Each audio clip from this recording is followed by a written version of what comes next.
आइए आज की वीडियो में हम लोग रस पर चर्चा करेंगे। सर्वप्रथम रस की व्याख्या भरत मुनि ने अपने नाट्य शास्त्र नामक पुस्तक में किया था। उन्होंने बताया रस के बारे में विभावानुभाव व्यभिचारी संयोगाद्रस निष्पत्ति है। अर्थात जब इसको अन्वय यदि हम करेंगे, जो पीछे लिखा है यह विभावानुभाव व्यभिचारी संयोगाद्रस निष्पत्ति, तो इसको जब हम अन्वय करेंगे इसका, तो इसको करेंगे विभाव अनुभाव व्यभिचारी संयोगात रस निष्पत्ति। अर्थात विभाव अनुभाव और व्यभिचारी भाव के संयोग से रस की निष्पत्ति होती है। इन्होंने भरत मुनि ने सर्वप्रथम इसकी व्याख्या अपनी पुस्तक नाट्य शास्त्र में किया था। रस के 4 अंग होते हैं, जो क्रमशः पहला है विभाव, दूसरा है अनुभाव, तीसरा है व्यभिचारी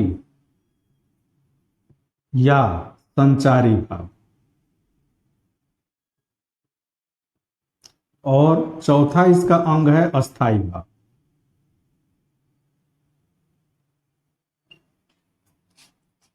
यह 4 अंग है रस की निष्पत्ति के।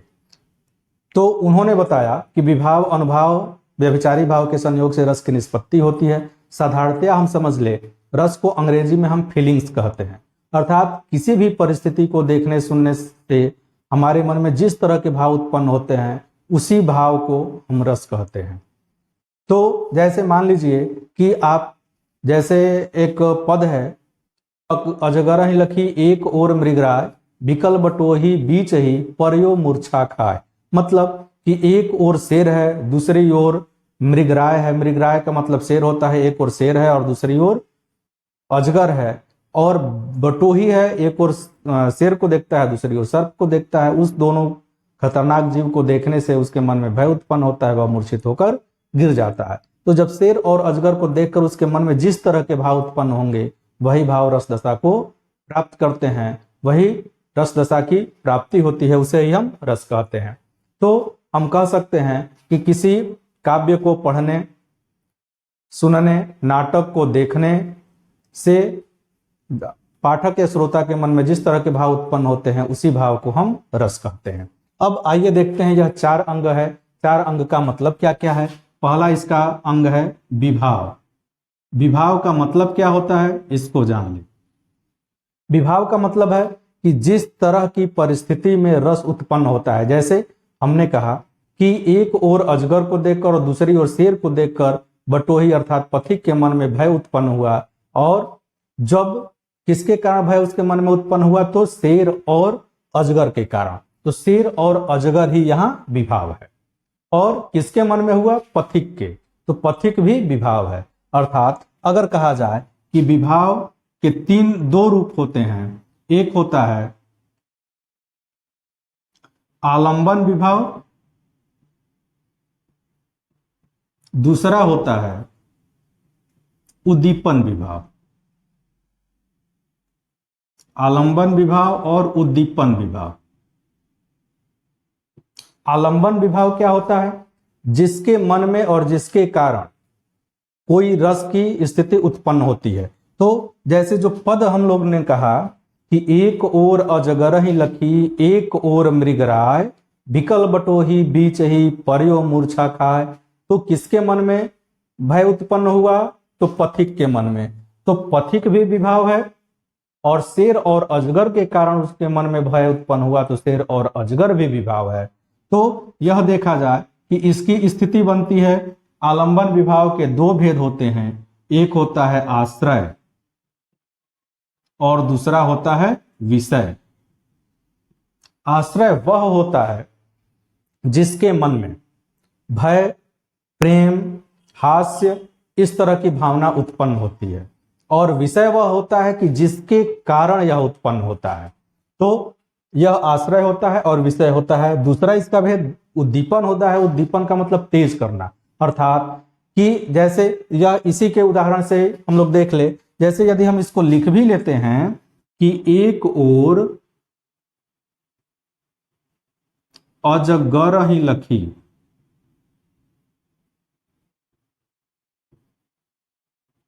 एक ओर मृगराय, बिकल बटोही बीचही,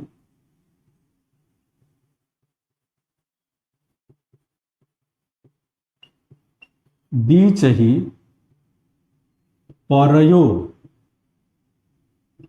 मूर्छा खाए। मतलब अब स्पष्ट हो जाएगा कि एक ओर अजगर को देखकर और एक ओर शेर को देखकर जो बटोही है, पथिक है, वह व्याकुल हुआ और व्याकुलता के कारण वह मूर्छित होकर गिर पड़ा।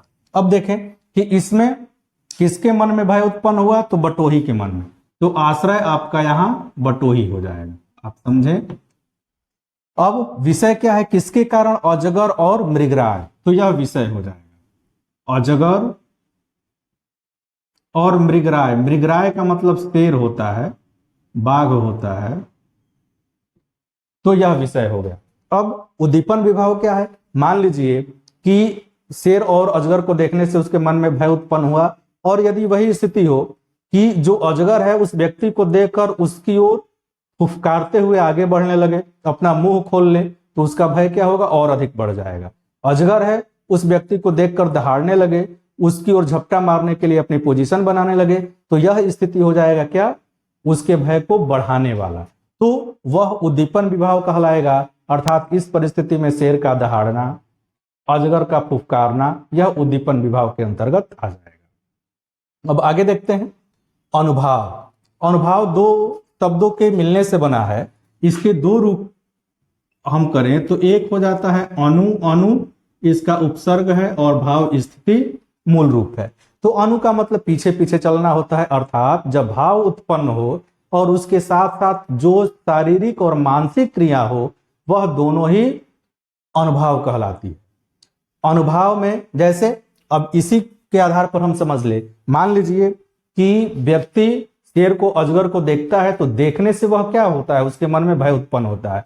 जब वह भय उत्पन्न होता है तो करेगा क्या क्या कर सकता है, मान लीजिए वह दौड़कर भागने लगे, चिल्लाने लगे, मूर्छित हो जाए, इस तरह की, कांपने लगे, इस तरह के जो भी भाव हो, जैसे कांपने लगना, मूर्छित होने लगना, चिल्लाने लगना, दौड़ने लगना, माथा सिर पीटने लगना, इस तरह के जो भी भाव हो वह अनुभाव के अंतर्गत आ जाते हैं। अनुभाव कायिक अनुभाव, सात्विक अनुभाव, वाचिक अनुभाव और आहार्य, यह चार अनुभाव के भेद होते हैं। खैर आगे है व्यभिचारी भाव। व्यभिचारी जिस तरह से बना है, व्यभिचारी शब्द संधि के नियम से बना है और वि अभिचारी इसका मतलब होता है। खैर इसमें जो होता है, इसका मतलब होता है कि जो तुरंत तुरंत अपना रूप बदले, उस तरह के भाव संचारी भाव, व्यभिचारी भाव कहलाते हैं।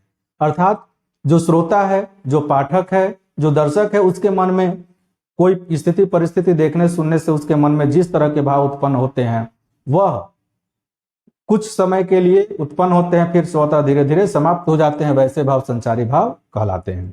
अस्थाई भाव, श्रोता, दर्शक या पाठक के मन में कुछ ऐसे भाव होते हैं जो सदैव अस्थाई रूप में उसके मन में निवास करते हैं, वैसे भाव को हम अस्थाई भाव कहते हैं। और जैसे ही कोई अनुकूल परिस्थिति मिलती है, उस तरह के भाव उत्पन्न होने लगते हैं। जैसे मान लीजिए सबके मन में क्रोध, भय, उत्साह, घृणा, आश्चर्य, इस तरह के भाव उत्पन्न होते हैं, और यह जो बटोही है इसके मन में भी उस तरह के भाव उत्पन्न है। लेकिन अगर मैं उस बटोही के मन में भय है, लेकिन वह तब तक उत्पन्न नहीं हुआ जब तक अजगर और शेर को नहीं देखा। जैसे ही उसने अजगर और शेर को देखा, वैसे ही उसके मन में व्याकुलता बढ़ी और वह मूर्छित हो गया। तो यह जो भाव है वह परिस्थिति पर ही उत्पन्न होते हैं। सदैव जो दर्शक है, जो श्रोता है, उसके मन में अस्थायी रूप से बने रहते हैं, ऐसे भाव अस्थाई भाव कहलाते हैं। और अस्थाई भाव की संख्या 9 होती है। संचारी भाव की संख्या 33 है। संचारी भाव की संख्या 33 होती है और छल को लेकर 34 होती है। तो यदि अगर प्रश्न आता है कि संचारी भाव की संख्या कितनी होती है, तो संचारी भाव की संख्या 33 ही होती है। 34 हम कभी नहीं बताएंगे, क्योंकि एक विशेष परिस्थिति में देव नामक जो कवि थे, उन्होंने, आचार्य थे, उन्होंने यह बताया।